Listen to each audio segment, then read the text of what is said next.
नमस्कार. भूमिपुत्र स्पीक्सच्या आजच्या 5व्या भागामध्ये आपलं सर्वांचं स्वागत आहे.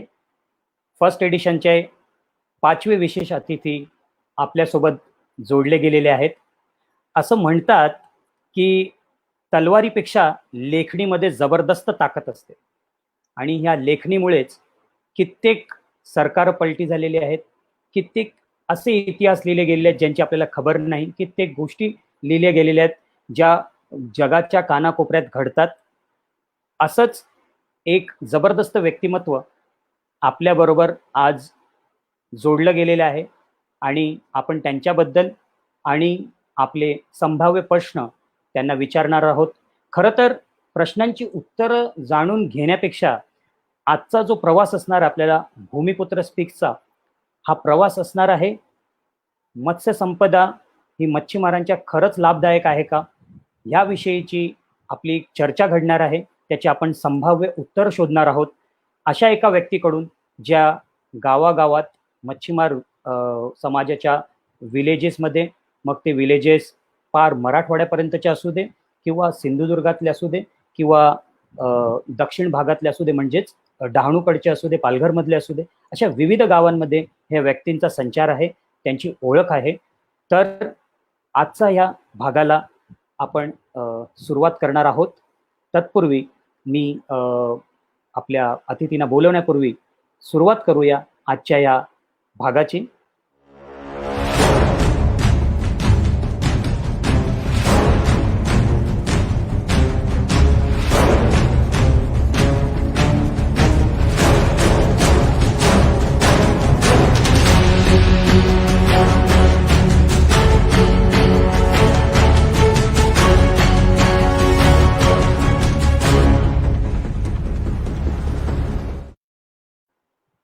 जय मल्हार.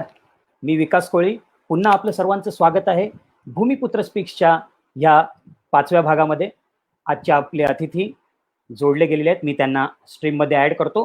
तुमचे प्रश्न तयार असतीलच अशी मी अपेक्षा करतो. आपले काही प्रश्न असतील तुम्ही नमूद करा. तुम्ही मला मेसेज करू शकता.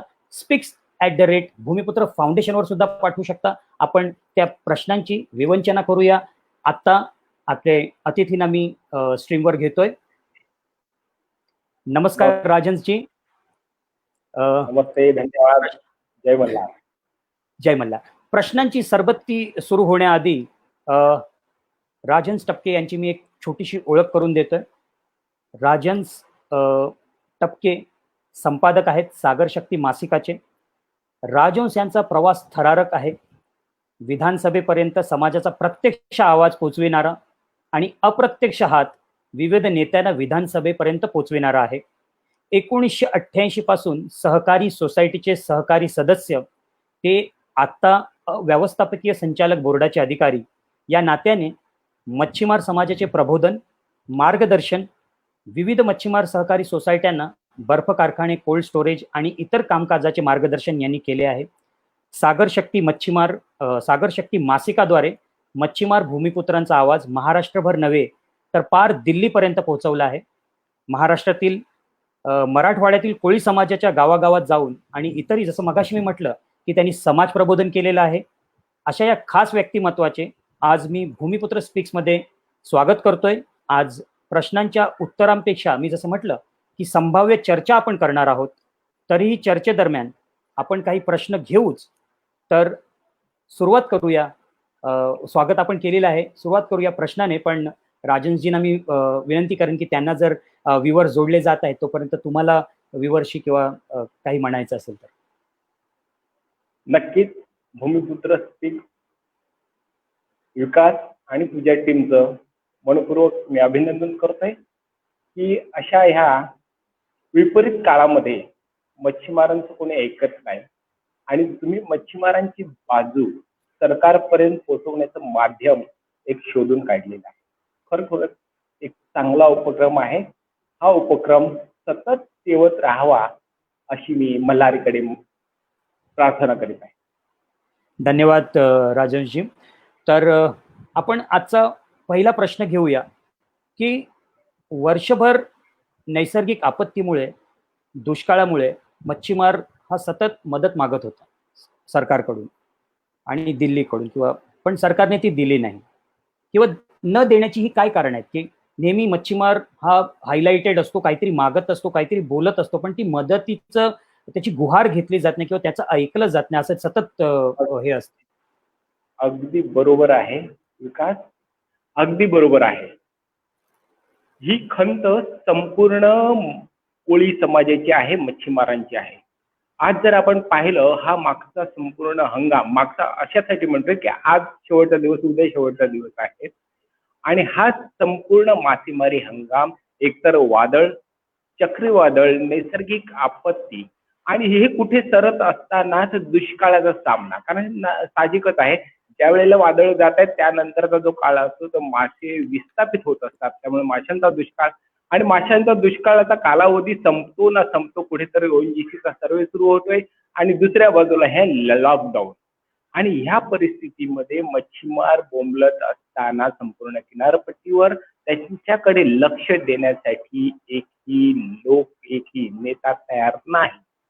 याचं दुर्दैव असं आहे की आपण मच्छीमार म्हणून एकतर संख्या कमी आहे, दुसरा भाग असा आहे की आपल्यामध्ये राजकीय जाणीव जी मच्छीमारांमध्ये खूप कमी आहे, तेही आपल्याला मान्य करावं लागेल. तिसरा भाग असा आहे की आपलं नेतृत्व करणारे लोकप्रतिनिधी आहेत, तो आपला आवाज त्या प्रकर्षाने मांडत नाहीत सभागृहामध्ये आणि म्हणूनच आज या ठिकाणी उपाशी मरत असताना सरकार काय म्हणतं, आता आपण जर ऐकलं असेल 1-2 दिवसांपूर्वी केंद्रीय मत्स्य व्यवसाय मंत्र्यांची मुलाखत झाली आणि ती मुलाखत त्यांनी काय सांगितलंय की या ठिकाणी आम्ही 20,050 कोटी मच्छीमारांसाठी देत आहोत.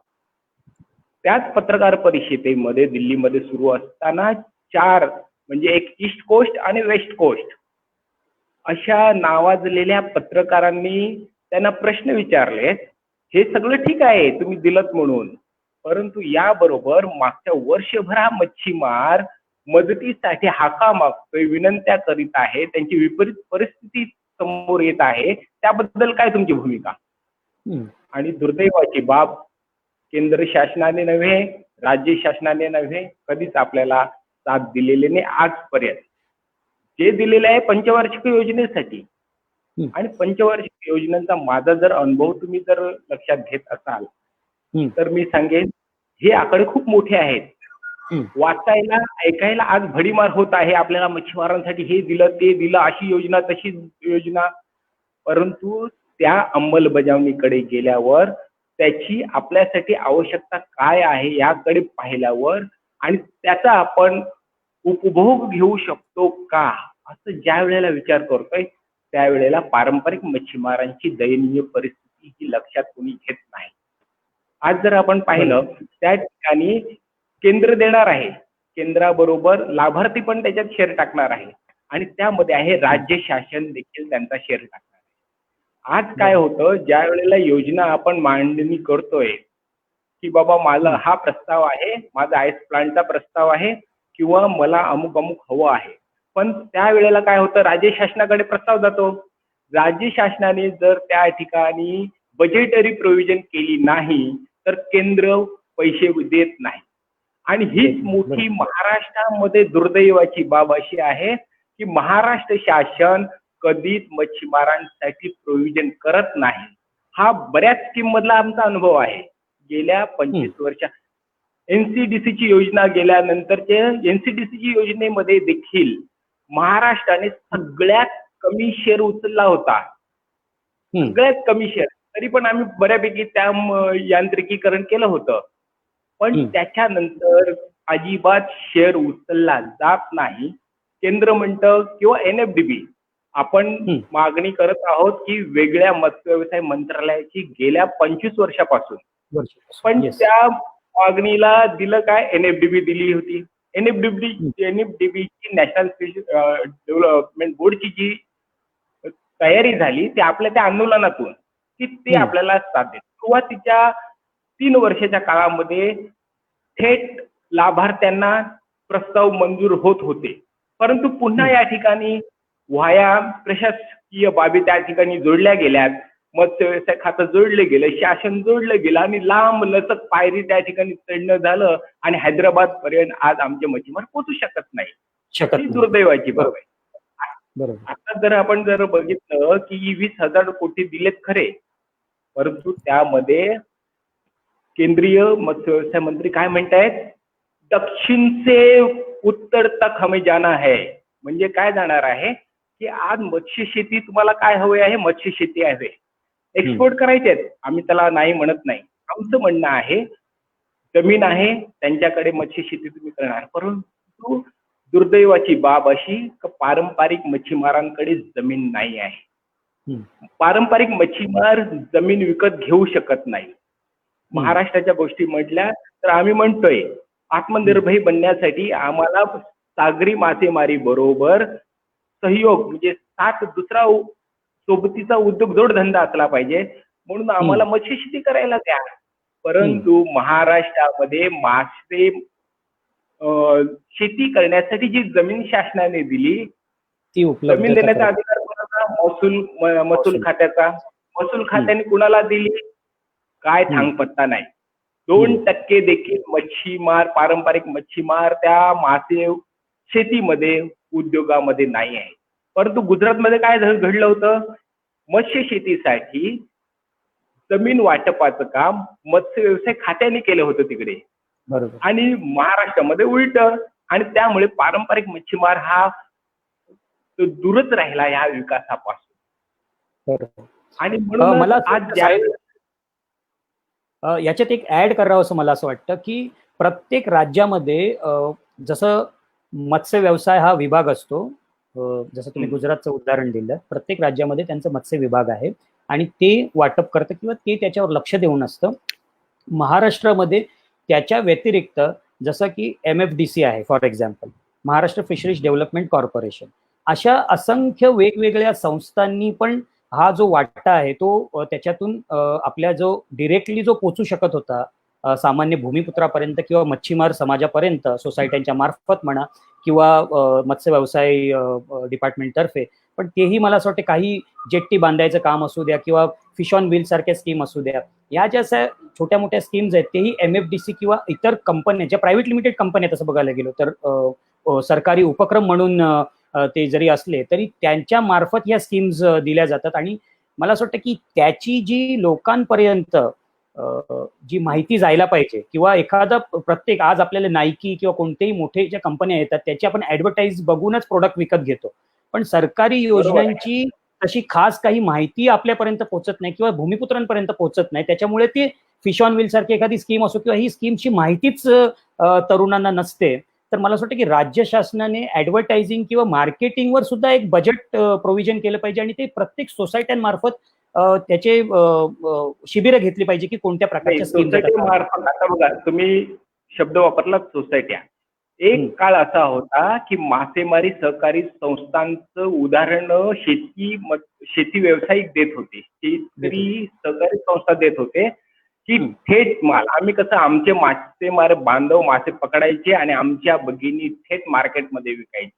आमच्याकडे चैनच नव्हती मध्ये दलालांची.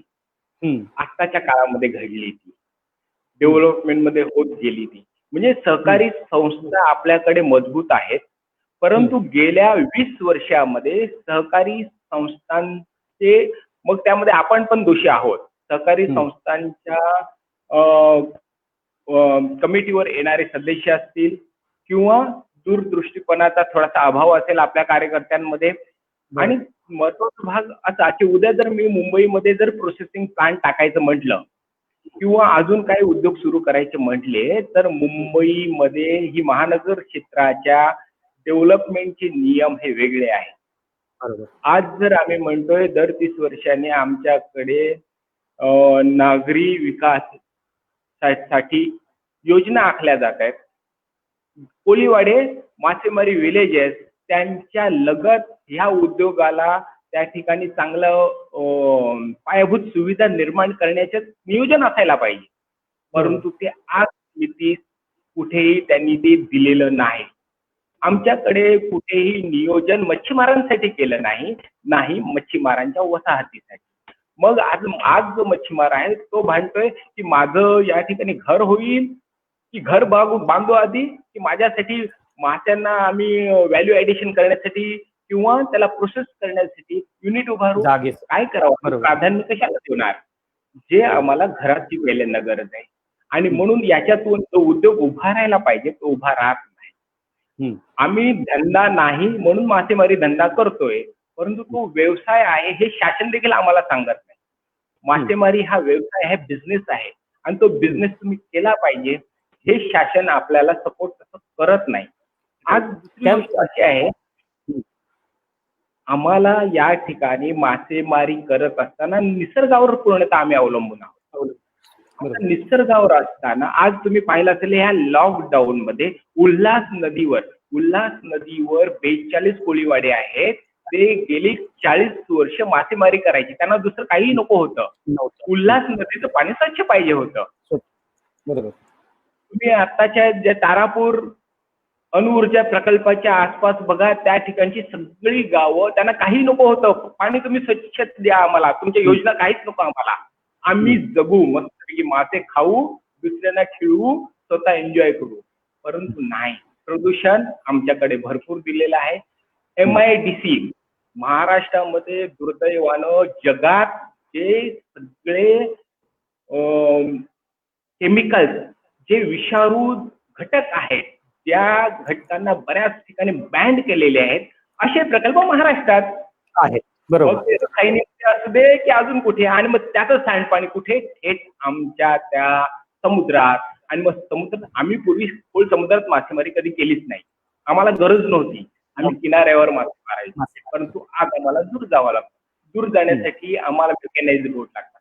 मेकॅनाइज्ड बोटसाठी आम्हाला इंधन लागतं आणि डिझेल लागतं. डिझेलचा खर्च आम्हाला परवडत नाही. त्या ठिकाणी जाणाऱ्या लॉंग रनिंग मध्ये जाण्यासाठी आम्हाला ते परवडत नाही, आणि म्हणून आम्ही जेवढं तुम्ही खोल जाल तेवढं डिझेल बर्निंग जास्त होत राहील आणि तो खर्च आपल्या मच्छीमार बांधवांवर जास्त पडणार आहे. तर याच्यात एक मुद्दा मी सांगतो अजून.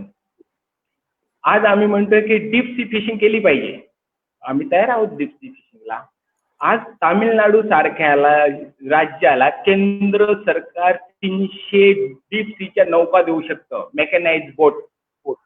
का 50 महाराष्ट्राला मिळू शकत नाहीत?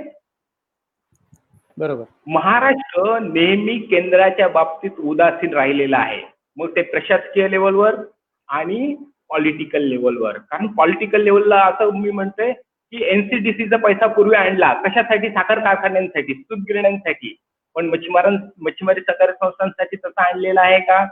त्या तुलनात्मक विचार केला तर ही उदासीनता आहे. महाराष्ट्र राज्यामध्ये जे राज्यकर्ते आलेले आहेत त्यांनी मत्स्य व्यवसायाला दुय्यम तिय्यम नाही, शेवटचाच दर्जा दिलेला आहे. दुय्यम दिला असता तरी चाललं असतं, शेवटचाच दर्जा दिला, ही दुर्दैवाची बाब आहे. याच्याच एक म्हणजे आता जे आपण ज्याच्यावर आपण चर्चा करतोय त्याच्याच जोडीचा एक प्रश्न आहे माझ्याकडे. म्हणजे मला असं वाटतं की तुम्ही मासेमारी आणि त्याच्या लगतच्या सर्व ज्या गोष्टी सांगितल्यात, किंवा आपण जसं तुम्ही आता उल्हास नदीचं उदाहरण किंवा तारापूरच्या MIDCचं जे उदाहरण दिलं, तसंच जर आपण पाहायला गेलो तर हे जे पारंपरिक मासेमारी किंवा किनाऱ्याचे जे कोळीवाडे आहेत, निरनिराळे प्रकल्प अतिक्रमण जे होत आहेत ते थांबविण्यासाठी आपण काय करू शकतो? म्हणजे आपण तुमच्या मते, तुम्ही आता एवढं वेगवेगळ्या गावामध्ये जाता, विविध संस्थांवर तुम्ही चर्चा करता या बाबतीतली, तर ही जी अतिक्रमण होतात कोळीवाड्यांमध्ये, किनाऱ्यालगतच्या जागेंवर, खाड्यांच्या बाजूला, आणि तिकडे जे आता हे विविध कंपन्या इंडस्ट्रियल वॉटर सोडलं जातं, कसाडी रिव्हर, आपलेच एक युवक आहेत तिकडे, ते जबरदस्त काम करतात, तुम्ही पाहत असाल योगेश म्हणून. पण असे जे काही जे प्रॉब्लेम्स आहेत, जे अतिक्रमण चालले आहेत, तर हे थांबवण्यासाठी आपण काय उपाययोजना करू शकतो, किंवा असा काय मेसेज आहे की आमच्यासारख्या युवकांनी तो सिरियसली घेऊन एकत्र येऊन, म्हणजे एखादी, जसं ओझा साहेबांनी सांगितलेलं की एखादी FPO जे सर्व काम करू शकते, तर अशी एखादी FPO बनू शकते का की त्याच्यात ह्या सगळ्या गोष्टीचा समावेशकता होऊ शकते आणि युवकांनी ते त्याच्यात समावेश घेऊन स्वतःचा आपण त्याच्यात काहीतरी करू शकतो असं एखादं? याच्यात दोन गोष्टींकडे मी विभाजन करेन. एक, पहिला आमचा पारंपरिक मासेमारी व्यवसाय. आता आमच्याकडे जर एक गाव आहे आमच्या आणि त्या ठिकाणी 2 किंवा 3 संस्था असतील, एकापेक्षा जास्त संस्था असतील, त्यांनी सहकारी संस्था, मासेमारी सहकारी संस्थाच्या कार्यकर्त्यांनी एकत्र येऊन त्या ठिकाणी एक कंपनी फॉर्म करावी आणि संपूर्ण एक सूत्र आणावी मासेमारी व्यवसायाच्या दृष्टीकोनातून. ओके. बरोबर, म्हणजे स्वतः आपण सक्षम होऊ त्याद्वारे.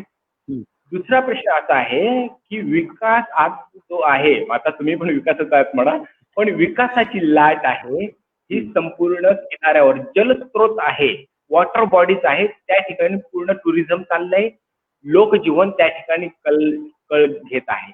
म्हणून आज किनारपट्ट्यावर मोठी मोठी नगर वसलेली आहेत. सिव्हिलायझेशन झालं, फॅक्टरायझेशन झालं, इंडस्ट्रियलायझेशन झालं, डेव्हलपमेंट ह्या किनाऱ्यावर येत आहे आणि त्या पारंपरिक कोळी समाजाला, भूमिपुत्रांना, मासेमारांना इम्पॅक्ट झाले. आता याच्यावर उपाय काय? आज ह्या सगळ्याचा इम्पॅक्ट झाल्यावर एकही कंपनी ज्या आम्हाला ज्यांनी प्रादुर्भाव निर्माण केला किंवा आमच्या जागा जमिनी ज्यांनी घेतल्या त्या एकही कंपनी सीआरएस फंड देखील आम्हाला वाटप करत नाही, एकही देत नाही. म्हणजेच आपल्याला त्यामध्ये हिस्सेदारी नाही आहे. आज आपल्याला काय केलं पाहिजे की ह्या सगळ्या डेव्हलपमेंटमध्ये मला माझा भूमिपुत्रांना हिस्सा हवा आहे, हिस्स्याची मागणी आपण केली पाहिजे. माय शेअर, माझा हिस्सा कुठे आहे ह्या डेव्हलपमेंटमध्ये. आज मुंबईमध्ये एवढी डेव्हलपमेंट झाली, या मुंबईच्या डेव्हलपमेंटमध्ये भूमिपुत्रांना काय दिलंय का? काही नाही. अजून शिवाजी महाराजांचं स्मारक येणार आहे, कोस्टल रोड येणार आहे, समुद्र मार्गे प्रवासी ये जा होणार आहे, अजून काय काय येणार आहे. याच्या डेव्हलपमेंटमध्ये भूमिपुत्रांना काय मिळणार आहे का? दिलेलं नाही. आज काय म्हणतोय आमचं केंद्र, आपला भारतीय कायदा काय सांगतोय की ज्या घटकांना प्रतिनिधित्व नाही त्यांना ते मिळायला पाहिजे.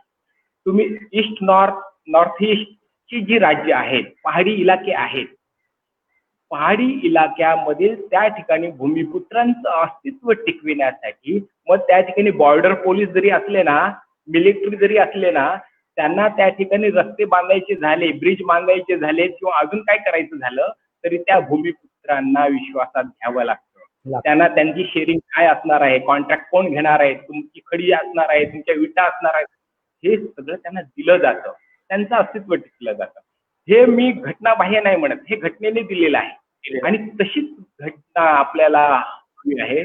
आमची जी कोस्टल जेवढे जिल्हे आहेत त्या कोस्टल जिल्ह्यांमध्ये आमचं एक वेगळं बॉडी निर्माण करावी. जशी महानगरपालिका असते तशी कोस्टल भूमिपुत्रांची बॉडी निर्माण करावी. आम्ही कोस्टल पीपल त्यांना निवडून देऊ, ते आमचे प्रतिनिधित्व करतील. ज्यामुळे प्रतिनिधित्व केल्यावर आम्हाला लोकप्रतिनिधी, आम्हाला एक त्या राजकीय निर्णय प्रक्रियेमध्ये जवळपास जाता येईल आणि ज्यामुळे प्रत्येक जिल्ह्यामध्ये, माझ्या जिल्ह्यामध्ये काय विकास हवा आहे, काय डेव्हलपमेंट हवं आहे आणि त्याच्यामध्ये माझ्या भूमिपुत्रांना काय मोबदला मिळणार आहे, तो कसा मिळणार आहे, जर मी त्या निर्णय प्रक्रियेमध्ये असेल तरच मांडू शकेन. तो अधिकार आम्हाला हवा आहे. म्हणून आज आम्हाला कोस्टल ऑटोनॉमस बॉडी हवी आहे. हा, नागरी स्वायत्त परिषद मांडलेल्या आहेत. सागरी स्वायत्त बॉडी परिषद आपल्याला मागणी करावी लागेल. तरुणांनी याकडे लक्ष द्यावं लागेल की बाबा तुझं हे जीवन खूप पिढ्यांचं आहे. आज ते टिकवायचं असेल, कोळीवाडे टिकवायचे असतील तर या ठिकाणी प्रत्येक निर्णय प्रक्रियेमध्ये आपण असलो पाहिजे. मुंबईमध्ये म्हाडानी घरं बांधली, भूमिपुत्रांना एकही नाही. बरं, आम्ही त्या ठिकाणी ते मग काय म्हणतात, तुम्ही लॉटरीमध्ये या, लो इन्कम हाय इन्कम. अरे आमच्या मच्छीमाराला पतच दिलेली नाही तर त्या ठिकाणी आमची पत नसल्या कारणाने कोणती बँक आम्हाला कर्ज देण्यासाठी उभं करणार. आज एक जमेची बाजू अशी, किसान क्रेडिट कार्ड आज आम्हाला एवढ्या उशिरानं मिळतं. आता त्याच्यासाठी किती बँका आमच्यावर भरोसा ठेवणार आहेत किंवा आम्ही किती बँकांपर्यंत पोहोचणार आहोत, हाही एक जाणीव करून देण्याचा विषय ठरणार आहे. बरोबर. मला असं वाटतं तुम्ही या भूमिपुत्र स्पीक्सच्या माध्यमाने अत्यंत महत्वाचा मुद्दा मांडलाय. मला वाटतं व्ह्युअर्स जे आता लाईव्ह पाहतायत आणि याच्या नंतरही हा भाग जे पाहणार आहेत त्यांना मी विनंती करतो की याबद्दल जरूर विचार करावा की भूमिपुत्रांची जी ही ऑटोनॉमस बॉडीचं राजनजी सांगतायत, मला असं वाटतं हे आपल्यासाठी एक अत्यंत जबरदस्त प्लॅटफॉर्म असणार आहे. सागरी जिल्ह्यांसाठी आपण बोलतोय की जे आसपास आपलं जे काही डेव्हलपमेंट होईल, मग ते समुद्रातले पुतळे असू दे, वॉटर ट्रान्सपोर्ट असू दे किंवा जे काही डेव्हलपमेंट असेल, तिकडे त्या बॉडीचा रिप्रेझेंट करेल ती गोष्ट आणि ती आपल्यातली लोक ते निवडून देतील. मला वाटतं ही अत्यंत जबरदस्त प्रोसेस असणार आहे आणि मला असं वाटतं की याच्याबद्दल जरूर विचार करावा. तुमची काही जी मतं असतील ती आम्हाला speaks@bhumiputra.foundation.com वर याच्याबद्दल पाठवा. राजूजी, तुमच्या मुद्द्याला लागून एक प्रश्न आहे. तर बिफोर मी माझ्या प्रश्नाकडे जाईन त्याच्या आधी मी तो प्रश्न घेतोय, कारण मला असं तो वाटतं की तो महत्वाचा आहे. मी तुम्हाला वाचून दाखवतोय, कारण काय होतं की मराठीत असल्यामुळे तो स्क्रीनवर रीड नाही होणार. मी तुम्हाला वाचवतो. अनिल अनिल टी म्हणून आहेत फेसबुकवर, त्यांनी आपल्याला हा प्रश्न टाकलेला आहे. टपके साहेब, केंद्र किंवा राज्यातील मच्छीमार योजना आहेतच, त्यास नाकारून शकत नाहीत, परंतु मासेमारी ह्यास व्यवसायोन्मुख बघण्यास तरुण नाहीत. ही समाजासाठी सकारात्मक बाजू नाहीच. यासाठी मच्छीमार नेते जबाबदार आहेत असं नाही वाटत का? अजून मच्छीमार नेत्यांनी समाजासाठी सकारात्मक केलंय असं बिलकुल वाटत नाही. तर याबद्दल आपलं काय मत आहे? की अनिलजी, प्रश्न तुमचा अगदी बरोबर आहे. ह्याला कारणभूत नेते नाही आहेत, याला आपण आहोत. आता मी माझं उदाहरण सांगतोय, दुसरं जाणार नाही. मी माझे वडील मासेमारी करताना आम्ही पाहिलं. मासेमारी आमचं म्हणजे लोखंडवाला जो आहे, आज लोखंडवाला अंधेरीतला सगळ्यात गजबजलेला भाग आहे, तो संपूर्ण मासेमारी त्या ठिकाणी चालायची. तो रिक्लेम झाला. रिक्लेम झाल्यावर त्या ठिकाणी मोबदला काय दिला नाही, आमची मासेमारी संपली. मग आम्ही दुसऱ्या मासेमारीकडे वळलोय, समुद्राकडे जाऊ लागलो, खाडीतनं सोडून. आता समुद्राकडे जाताना मी माझ्या वडिलांचे कष्ट बघितले. मी त्यांच्या सोबतीला असताना आम्ही कष्ट केलेले आहेत. आणि मग उदरनिर्वाहाचं जे आम्हाला आज आम्ही ऍटमॉस्फिअर बघतोय की आम्हाला अजून काय आर्थिक मोबदला कसा मिळायला पाहिजे, त्या जेव्हा विचार करतोय त्यावेळेला आपण करतो की मुलांना शिकवावं. आणि मुलांना शिकवत असताना आम्ही मुलांना काय सांगतो, बाबा आज मासेमारी व्यवसायामध्ये कष्टांशिवाय दुसरं काय राहिलेलं नाही. बेटर तू वॉचमॅनची नोकरी कर, पण ह्या व्यवसायात राहू नको. ही जी घरातली मांडणी आहे. इतर तुम्हाला एक उदाहरण देऊन सांगेन. त्या मारवाडी समाजामध्ये दुकानं खूप आहेत वाण्याची, बरोबर. पण वाण्याच्या घरचं वातावरण कसं असेल, पोरांना सांगते शाळेत जा, शाळेतनं आलास की परत दुकानात तू पुढे बांधायला राहा. म्हणजे आपल्या व्यवसायामध्ये आपल्या पाल्यांना खेचून ठेवण्याचं काम किंवा नवीन जे तंत्रज्ञान आहे ते त्यांच्या मार्फत आपण स्वीकारण्याची जी कमतरता आपल्यामध्ये आहे. आणि म्हणूनच मी काय म्हणतोय, सहकारी संस्था ज्या आहेत आजही आपल्याकडे, आजही मच्छीमारी सहकारी संस्थांचं जाळं आहे, त्या जादूचा दिव्यासारख्या घासाव्या लागणार. जर घासल्या ना तर त्याच्यातनं आपल्याला नक्कीच जादू मिळणार आहे. फक्त त्या कार्यकर्त्यांनी, त्या विचारवंतांनी त्या सहकारी संस्था घासण्याची गरज आहे. त्याच्यातनं आपल्याला खूप काही करता येण्यासारखं आहे.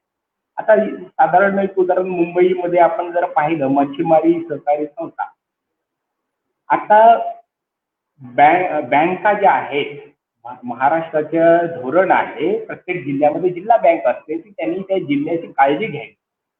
आमची पण आहे ना, मुंबई बँक आमची आहे. आम्ही सांगतो बाबा मच्छीमारांनी ती स्थापन केली, मच्छीमारांच्या जीवावर ती मिळाली. परंतु आज त्या ठिकाणी मुंबई, ठाणे घ्या किंवा सराउंडिंग कोकणपट्टीवर इतर सहकारी संस्था वाढत गेल्यात. आमच्या मच्छीमारांच्या भूमिपुत्रांची संख्या तेवढीच राहिली, तेवढ्याच संख्या राहिल्या आणि आम्ही त्या ठिकाणी कमकुवत घडलो. इतर संस्थांमध्ये आम्हाला ढकललं गेलं आणि त्यामध्ये आम्ही कधीच निवडून येऊ शकत नाही. आणि म्हणून पहिली मागणी आमची अशी असली पाहिजे, अशी आहे, पूर्वापार आहोत, की डिस्ट्रिक्ट बँकेवर मच्छीमारी सहकारी संस्थांचा वेगळा मतदारसंघ आम्हाला हवाय. भले त्या ठिकाणी 10च आमच्या मच्छीमारी संस्था असतील, 5च असतील किंवा 35 असतील मुंबई सारख्या ठिकाणी, आमच्या मच्छीमारी सहकारी संस्थांचा वेगळा मतदारसंघ शासनाने तयार केला पाहिजे. जर आम्ही त्या बँकेमध्ये गेलो तर मी माझ्या बांधवांना कर्जाचं वितरण करू शकू, त्यांच्या योजना आम्ही मान्य देऊ, तर ते कुठेतरी डेव्हलपमेंट मध्ये येतील. हे सगळ्या बाबी आहेत.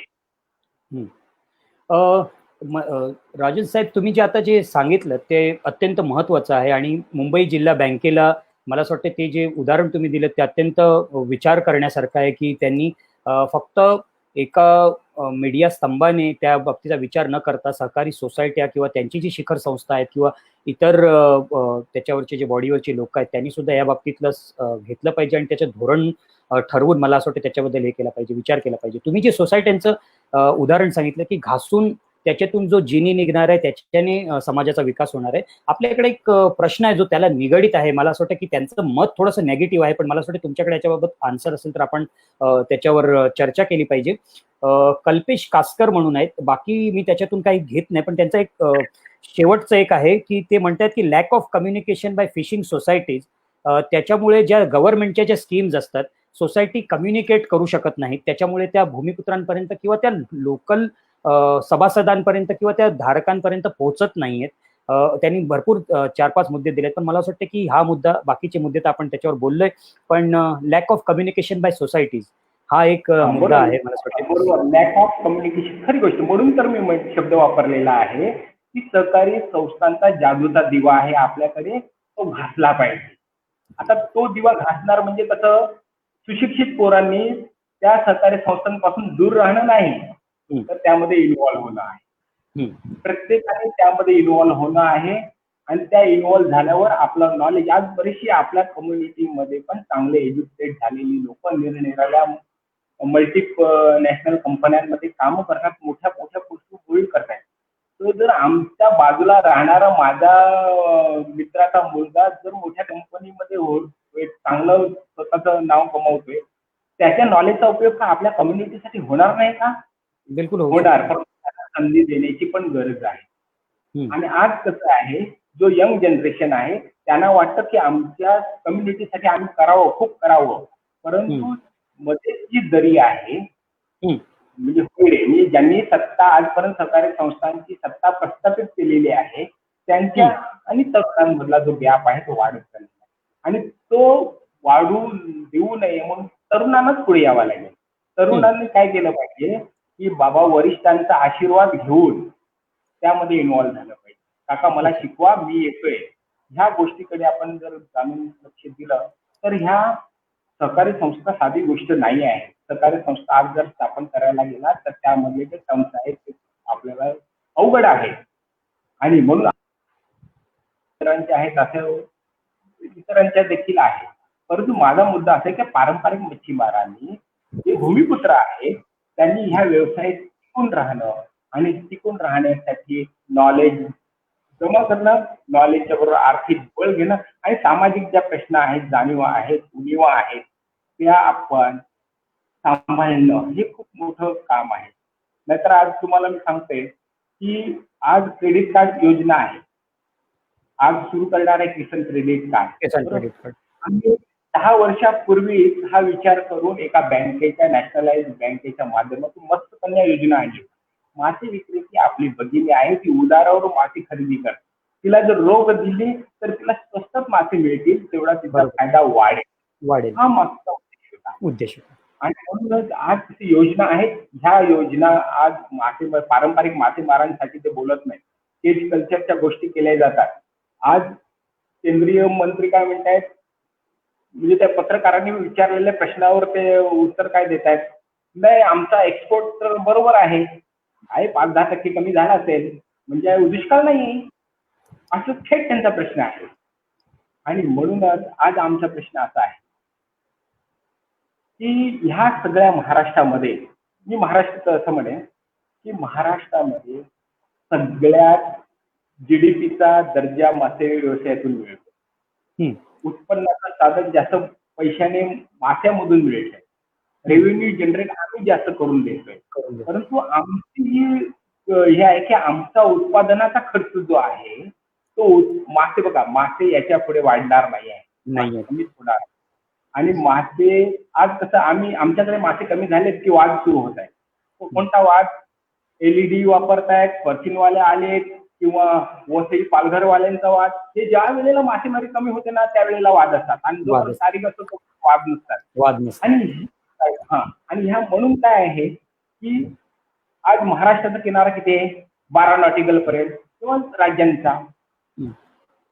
आणि जर आम्हाला जर त्या ठिकाणी इतर राज्याच्या बोटी येत असतील किंवा त्या पर्सिन धारक असतील किंवा या, तर आमचं म्हणणं आहे गेल्या 8 वर्षापासून मागणी आहे, परंतु ह्या मरीन बिल मध्ये देखील केंद्राने मागितलं. आमचं म्हणणं आहे की राज्याचं 12 नॉटिकल माईल आहे ना, ती सीमा 20 नॉटिकल पर्यंत घेऊन जावा ना, त्याच्यानंतर ही जग आम्ही सांभाळू ना. बरोबर. परंतु देखील त्या नोटिफिकेशन ज्या आहेत त्या नोटिफिकेशन मध्ये आज कसं आहे, CMFR हा मासेमारी उत्पन्नाचा दाखला देणार आहे ते एवढं, आणि राज्याची पण यंत्रणा आहे. आणि आश्चर्याची बाब मध्ये यांचे आकडे कधी जुळलेले नाहीत. गेल्या वेळेस तर तुम्हाला आठवत असेल सर, तर मी एक या बाबतीतली पोस्ट टाकलेली. आपल्या मच्छीमार मत्स्य व्यवसाय मंत्र्यांनी सांगितलेलं की मत्स्य दुष्काळ जाहीर करता येणार नाही, कारण त्यांनी ती जे फिगर्स दिलेले ते फिगर मत्स्य विभागाचे आहेत. पण त्या फिगरमध्ये आणि आपल्या बरोबर परवा जे CMFRI संस्थेचे जे वैज्ञानिक आले होते, त्या संस्थेचे जर तुम्ही आकडे बघाल तर त्याच्यात तफावत आहे. म्हणजे मत्स्य विभाग महाराष्ट्राचे आकडे एक आहेत आणि सेंट्रल म्हणजे केंद्र सरकारची जी संस्था आहे, अकॅडमिक संस्था आहे CMFRI, जी मरीन फिशरीजवर काम करते, त्याचे आकडे काहीतरी वेगळं सांगतात. तर मला असं वाटतं जर दुष्काळ खरंच जाहीर करायचा असेल तर आकडे कोणाचे बघावे. म्हणजे दोन्ही संस्था सरकारीच आहेत पण आकड्यांमध्ये तफावत आहे. तर जर खरंच मच्छीमार समाजाला जर मदत करायची असेल तर जे आकडे मच्छीमार समाजाच्या मदतीचे असतील ते मला असं वाटतं घेतले पाहिजे, कारण त्याच्यानेच विकास होणार आहे. सर, मी एक दुसऱ्या प्रश्नाकडे वळतोय. माझा प्रश्न आहे पण तो सेम प्रश्न आपल्याला एक किरण कठीण म्हणून आहे त्यांनी टाकलेला. मी तो प्रश्न घेतोय की central government announces 20 lakh crore package but any package for a fisherman or how can this package will benefit to our fisherman through our मच्छीमार सोसायटी. माझा प्रश्न पण हाच होता की केंद्राने 20,000 कोटीचे पंचवार्षिक धोरण मच्छीमारीसाठी जाहीर केलेलं आहे, ते पुरेसं आहे का? फर्स्ट ऑफ ऑल त्यांनी सांगितले की सोसायट्यांमार्फत होईल काय. माझा प्रश्न असा आहे की मच्छीसाठी, आपल्या मच्छीमारांसाठी ते पुरेसा आहे का आणि ह्याचा फायदा कसा घेता येईल. माझा प्रश्न हा आहे की आपण ह्याच्यावर, मला असं वाटतं की किरण पण दोन आहेत, एक पुरेसा आहे का आणि त्याचा फायदा कसा घेता येईल. हो, बघा कसं आहे, जर खरोखर डेव्हलपमेंट करायची झाली मच्छीमारांची तर ते पॅकेज पुरेसं नाही. कारण का, त्या पॅकेजमध्ये फक्त मरीन फिशरीसाठी ते म्हणत नाही आहे, इनलँड फिशरी पण आहे. आणि इनलँड फिशरीवर CIFE आमच्या वर्षाला आहे CIFE, परंतु त्यांचं 90% काम कशावर होतं, इनलँड फिशरीवर. मरीनवर पारंपरिकांना कुठे कोण विचारतं. CMFRI त्यांच्याकडे अहवाल दिल्यावर केंद्र सरकार मान्य करेल त्याची गॅरंटी नाही. आज केज कल्चरच्या गोष्टी केल्या जात आहेत. सांगा कोणती एरिया केज कल्चरसाठी सुटेबल आहे. शासन आजही सांगू शकलं नाही की बाबा ही जी एरिया आहे ही केज कल्चरसाठी सुटेबल आहे आणि या ठिकाणी अमुक मासा जगू शकतो आणि त्याच्यासाठी लागणारी पिल्ल आम्ही देऊ शकतो. हे केंद्र सरकारचं अपेक्षा आहे. हे घडलेलंच नाही. आणि मग आम्ही जर या 20 आणि 21 कोटी रुपये डेव्हलपमेंटच्या जेव्हा गोष्टी करतो त्या आमच्यापर्यंत पोहोचणार कशा. आज दुसरं भाग असा आहे की आम्ही जरी म्हटलं की वेसाव्या गावालगत किंवा मच्छीमारी गावालगत आम्हाला त्या ठिकाणी आज प्रोसेसिंग प्लांट मोठे नको आहेत. आम्हाला छोटे छोटे प्रोसेसिंग प्लांट जर आम्ही इंडिव्हिज्युअल 2 बोटीवाल्यांनी 5 बोटीवाल्यांनी किंवा 2-4 दाखल्यांनी एकत्र येऊन लोकली प्रोसेस युनिट जरी 1000 स्क्वेअर फीटच्या जागेमध्ये उभे केले, अशा पद्धतीने जर करीत गेलो तरी आपल्याला मालाला आज पैसे, जो मासे येतील त्याच्यातनंच पैसे निर्माण करणं हा एक मार्ग आपल्याकडे आहे. आणि म्हणून त्याच्यासाठी व्हॅल्यू ऍडिशन आणि प्रोसेस करणं, होल्डिंग कॅपॅसिटी वाढवणं हे, आणि याच्यासाठी यंत्रणा उभी करणं. यंत्रणा उभी करायची म्हटल्यावर या ठिकाणी महानगरपालिकांचे नियम कम्प्लिटली आपल्या अगेन्स्ट आहेत. मग ते पैसे आम्हाला मिळणार का? कारण त्या ठिकाणी आमचा प्रस्ताव दिल्यावर ते म्हणतील तुमचा प्लान द्या. आमचं प्लान कधीच अप्रूव्ह होणार नाही. मग आमच्यापर्यंत पैसे येतील कसे. दुसरी गोष्ट, महाराष्ट्राची विपरीत परिस्थिती अशी आहे की मी मागच्या 4 वर्षापूर्वी प्रस्ताव टाकला होता 5 कोटीचा, तो आज मंजूर झाला 5 कोटी, ज्या वेळेला त्याची किंमत 20 कोटी झाली. असे बरेचसे प्रकल्प महाराष्ट्र शासनाचे म्हणजे मच्छीमारी सहकारी संस्थांनी हात जोडून शासनाला परत केले. कारण का, शासन काय म्हणते, तुम्ही टाकला होता प्रस्ताव त्यावेळेला 5 कोटीचा होता, आता आम्ही तुम्हाला 3 वर्षानंतर 4 वर्षानंतर 5 कोटी देतो, ते घ्या, आणि तुम्ही घेत नाही मग त्याच्यावर इंटरेस्ट आमच्यावर लागू करणं. म्हणजे इंटरेस्ट म्हणजे किती मूर्खपणा आहे. मच्छीमारी सहकार संस्थांनी पैसे न वापरता देखील त्यांच्यावर इंटरेस्ट लावला जातो. म्हणजे अशी जर धोरणं राहिली शासनाची, राज्य शासन माझं तर स्पष्ट, आज तामिळनाडू सरकारला 300 डीप-सीच्या बोटी तामिळनाडू सरकार घेऊ शकतं.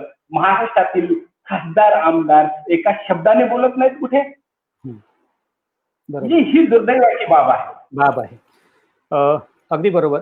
तो पण त्याच्यातला एक आपला जो मुद्दा राहतो की सोसायट्यांच्या मार्फत तुम्ही जे सांगितलं की कारण आपल्याला त्या बाबतीतले सोसायटीच्या माध्यमातून काम करता येणार आहे. कारण सोसायटी आता इंडिव्हिज्युअल जर मला गॅरंटी लागणार, मला अजून काय काय गोष्टी लागणार, ते इंडिव्हिज्युअल म्हणून मी देऊ शकत नाही. परंतु तेच प्रकार सहकारी संस्थांच्या माध्यमातून आपण जर मागणी केली, योग्य रीतीने प्रेझेंट केलं, मिळणार. परंतु त्यासाठी कार्यकर्त्यांनी स्वतःला घातलं पाहिजे, तो दिवा घातला पाहिजे, त्याच्यातनं जादू निर्माण करण्याची कॅपॅसिटी आहे, फक्त त्याच्यासाठी कष्ट करण्याची गरज आहे. आणि आज तरुण पोरं बरीचशी याच्यात इन्व्हॉल्व्ह होऊ इच्छित आहेत. त्यांचं मदत, आता किरण कठीण यांनी जो प्रश्न केलाय, मी त्यांना तळमळ आहे की या डेव्हलपमेंटमध्ये आपणही कुठेतरी सहभागी व्हावं आणि कम्युनिटी डेव्हलपमेंटचा एक आधार बनावं म्हणून. एक चांगले असे उपक्रम म्हणजे अशा विचार करणारी तरुण वर्ग आहे, त्यांनी ह्या सगळ्या स्कीम्स घेऊया. एक चांगल्या पद्धतीने आज काय हवं आहे, आपल्याला मार्गदर्शन करणारी यंत्रणा हवी आहे. शासनाला आम्ही पत्र लिहिलं होतं की आम्हाला आज सगळ्या स्कीम, आज आमची सुरुवात कुठे होते, स्कीम कोणती आहे ती वाचायची कशी, बरं त्याचा प्रोजेक्ट बनवायचा कसा, प्रोजेक्ट बनवण्यापासून, कारण आम्ही मासेमारी करत राहू की प्रोजेक्ट बनवत राहू तुमची, ही आपल्यामधली खंत आहे. म्हणून त्यासाठी एक यंत्रणा आपल्या मला असं वाटतं की तुम्ही जो मगाशी मुद्दा मांडलेला की युवकांनी याच्यात जोडलं गेलं पाहिजे, जे तुम्ही कॉर्पोरेटमध्ये जाऊन किंवा मोठ्या कंपन्यांमध्ये जाऊन काम करतायत, तेच तुम्ही पारंपरिक मच्छीमारांच्या सोबत सुद्धा राहून असे प्रोजेक्ट बनवण्याला किंवा त्यांना सुद्धा मदत करू शकता, जेणेकरून आपला जो पारंपरिक व्यवसाय आहे, भूमिपुत्रांचे जे हे वाढणारे बिझनेसेस असतील, म्हणजे येणारे प्रोजेक्ट्स असतील, किंवा तुम्ही जसं व्हॅल्यू ॲडिशन सांगितलं, फूड प्रोसेसिंग सांगितलं, मला असं वाटतं ते पुढे घेऊन जाता येतील जर आपल्यातलेच काही जर युवक पुढे आले तर. भूमिपुत्र फाउंडेशन यासाठीच काम करतं की, आणि यासाठीच आपण हा प्लॅटफॉर्म किंवा हा व्यासपीठ निर्माण केला आहे की लोकांनी इकडे जास्तीत जास्त पद्धतीने जोडलं जावं, जेणेकरून आपण आपल्या भूमिपुत्रांना काय देऊ शकतो, कसं देऊ शकतो, त्याचं एक चर्चा झाली पाहिजे आणि आपण त्याला सब्जेक्टला पुढे घेऊन जाऊ शकतो. मला वाटतं अनिलजी आणि मिस्टर किरण कठीण आणि कल्पेश यांना यांची उत्तर मला असं वाटतं राजेंद्रजीने दिले असतील. आपला एक शेवटचा प्रश्न आहे, माझ्या अत्यंत जवळचा हा प्रश्न आहे. मला नेहमी या प्रश्नाबद्दल प्रेम आहे, किंवा हा प्रश्न बोलण्यापेक्षा ही खंत आहे मनातली. याबद्दल मला असं वाटतं की जाता जाता आपण एक छोटीशी चर्चा केली पाहिजे. तर माझा असा आहे विषय की मराठी व्यावसायिकांनी पुढे आलं पाहिजे, मराठी हे झालं पाहिजे, परप्रांतीय गेले, आता आपल्यासाठी संधी उभी झाली आहे, भूमिपुत्रांसाठी हे झालं, असं असंख्य बोललं जातंय मीडियावर, सोशल मीडियावर. तर आज तुम्ही बघा, मराठी म्हणून जे पूर्वी कुंभार असायचे, सुतार असायचे, नावी असायचे, विविध समाजातली लोक होती ती काम करायची, आज त्यांचे पूर्णच्या पूर्ण बिझनेसेस रिप्लेस झालेले आहेत, ॲटलिस्ट मुंबईसारख्या भागात तरी. म्हणजे आज जर नावी बघायला गेलो तर एका विशिष्ट समाजाने त्याची जागा घेतलेली आहे, किंवा कुंभार असू दे असं. पण मुंबईमध्ये किंवा खास आपल्या ह्या 5 जिल्ह्यांमध्ये मच्छीमारी हा विषय अजूनही मच्छीमार समाजाच्या ताब्यात आहे. मच्छी विक्रेता महिला, म्हणजे त्याच्यातही लोक बाहेरून परप्रांतीय आलेले आहेत, पण मला असं वाटतं प्रिडॉमिनेटली अजूनही महिलांचा त्याच्यावर वचक आहे, मच्छीमार महिलांचा मच्छी विकण्यासाठी. मग आपण मराठी नाही आहोत का, असं नेहमी.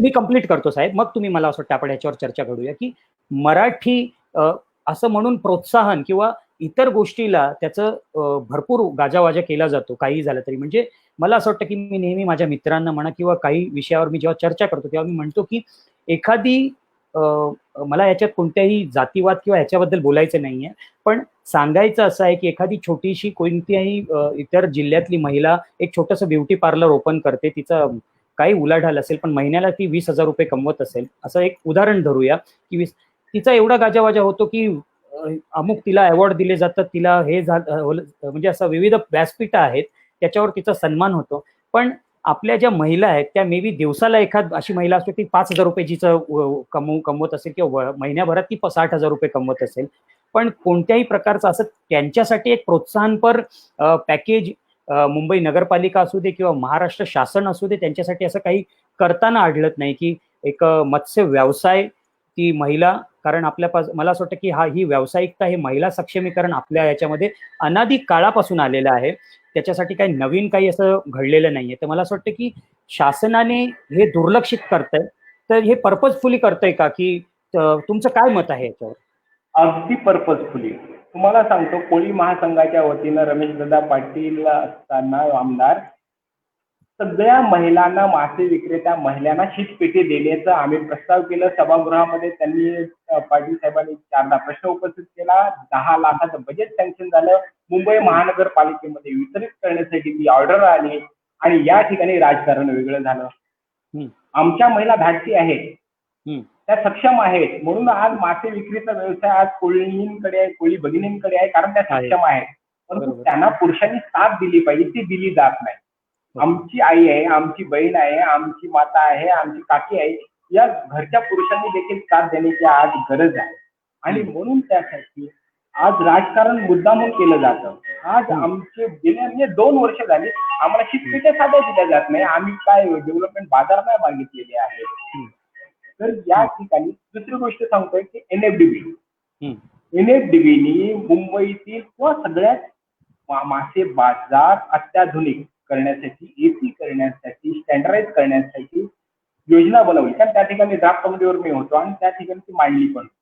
परंतु ज्या वेळेला मुंबई महानगरपालिकेकडे त्यांनी विचारणा केल्यावर महानगरपालिकेची वेगळेच राजकारण असतं.